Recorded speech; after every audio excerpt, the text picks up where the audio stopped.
Hello guys, good morning and welcome to my video today guys. And yeah, when I went to bed yesterday, last night, I was checking my phone and I just read that Michael Malone was fired by the Denver Nuggets, and I thought like, what the hell is going on here in the NBA?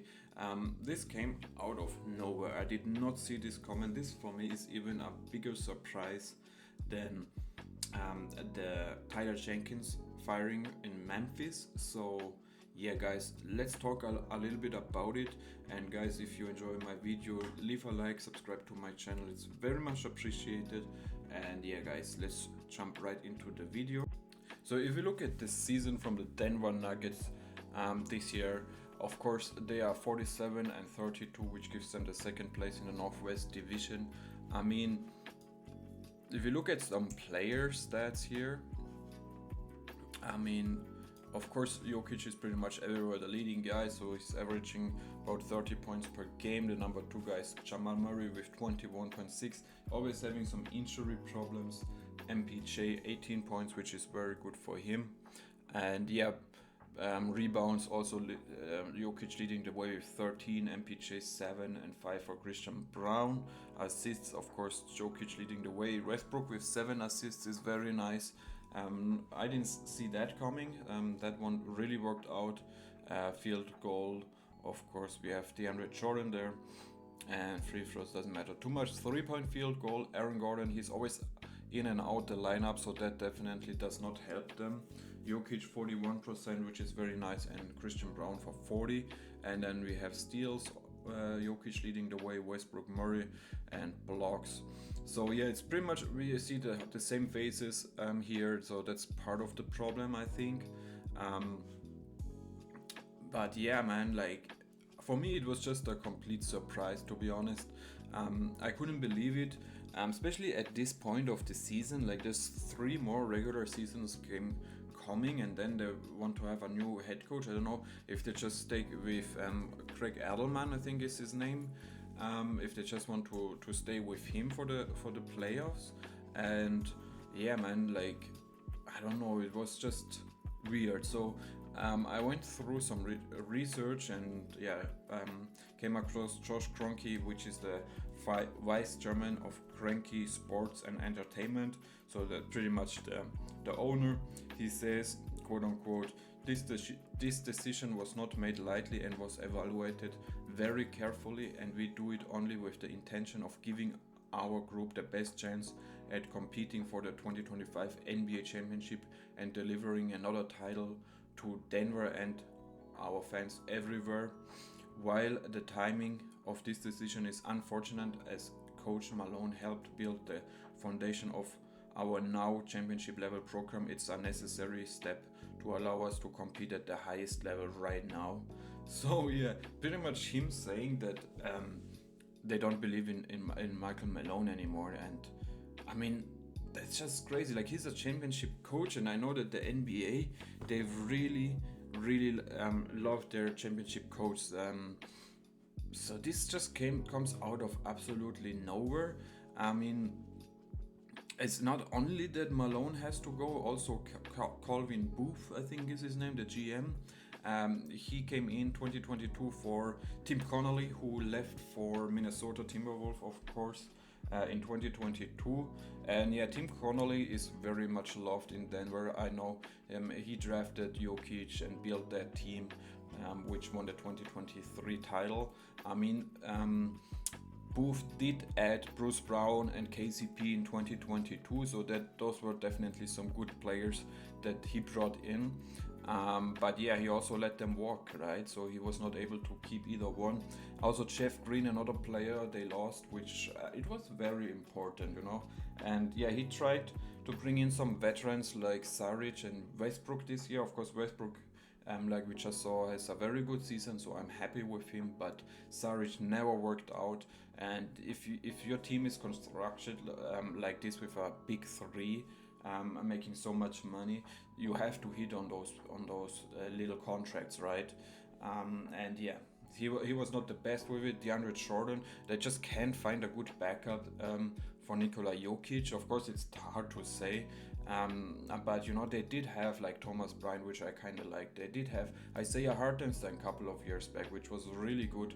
So yeah, he let them go, and yeah, like the replacement was not the best. The draft picks like Christian Brown is very solid. He did replace KCP, or he's replacing KCP in the starting lineup, and that works out pretty fine. Zeke Nashi, he gave out a big contract. I think is it like 4 years, 32 million. So there was not really a big reason to give him that contract. At least he gets some minutes right now, but more like a disappointing signing in my opinion. Peyton Watson looks like a good player, but Julian Sorcerer as well. Hunter Tyson and Jalen Pickett, I've not seen too much about them, so I can't really say that. And then, in my opinion, like the worst deal, which I never understood when it happened, he did give Reggie Jackson a 2-year, 10 million deal. I mean, Jackson came from Clippers, I think, the year prior to that, and he had some struggles there, and there was no reason to give him that deal, in my opinion. He actually sent him back to, I think, Charlotte, if I'm not mistaken, attached with 3 second round picks. So yeah, that signing and that trade made absolutely no sense, and they only got back cash. So yeah, also Bones Highland, I have no idea what happened with him. I love Bones Highland. I watched some YouTube videos of him when he trains, and he just looks very good. And I know that the Dallas crowd, they really loved him. Once he got hot, like he got hot, like he was able to make shots from everywhere. So no idea why they sent him out, and he's struggling now in Los Angeles as well. And yeah, man. So just some bad signings in my opinion. KCP went to Orlando. Maybe they could have worked out a deal with him. I'm not sure. I mean, you know, that's Caldwell Booth, so I understand that criticism there. Michael Malone, like he was definitely a culture setter. He's the only head coach Nikola Jokic has had in the NBA. So yeah, 3-time MVP. With a second round pick, I mean, you have to give credit where credit is due, right? And yeah, I don't know, man. Of course, you can criticize and say once Jokic is not on the floor, that they have struggled big time and they have never found that good backup center. So that's also a coaching problem. Yeah, I don't know, man. Like Thomas Bryant, Jay Huff, like I said, I really like them. But yeah, I understand there's some criticism, but I don't think he's that bad of a head coach. I think he's also the highest paid head coach, so they must have, they're probably going to be paying him for the next years a lot of money. I don't know, man. But making Jokic a 3-time MVP, and like honestly, he should win this year again. He probably won't, but he should. He should have won it over Embiid a couple of years ago. So yeah, we could easily talk about a 5-time NBA MVP. And yeah, he was a second round pick, and Mike Malone was his only head coach. So that says everything about head coach Malone. I think that's also the problem here. If you look at the difference between Malone and Booth, they said, Cronky said, they had a conflict. It was a marriage that, as we talked about all season, there was a real conflict there. Both wanted sustainability and development of young players. Malone wanted experience and a rotation closer to the one he had in the 2023 playoffs. So they had very different philosophies. I mean, but to be honest, that's a problem or a conflict that pretty much every professional sports team has. You're like, the coach always wants to win now, and the GM has to see the bigger picture. So I don't think this is a problem which is only in Denver. Like, I know soccer teams have it all the time, NBA teams have it. So that's alright in my opinion.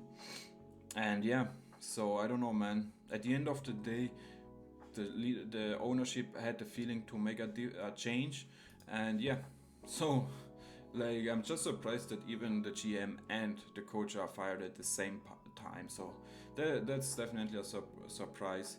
I mean, I'm not sure, like there could be that scenario. I think, was it with Tyronn Lue and the Cavs where he won the championship? I mean, he replaced, oh my goodness, what was his name? Dave Platt or something, a European head coach.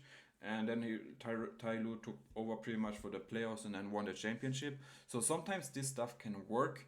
Um, but yeah, I don't know, man. I hope they are going to do something for Michael Malone, like a ceremony or whatever, because he definitely deserves it. And yeah, interesting times, guys. Interesting times. And yeah, guys, that's it for today's video. If you enjoyed it, leave a like, subscribe to my channel. It's very much appreciated. And I see you at the next one. Peace.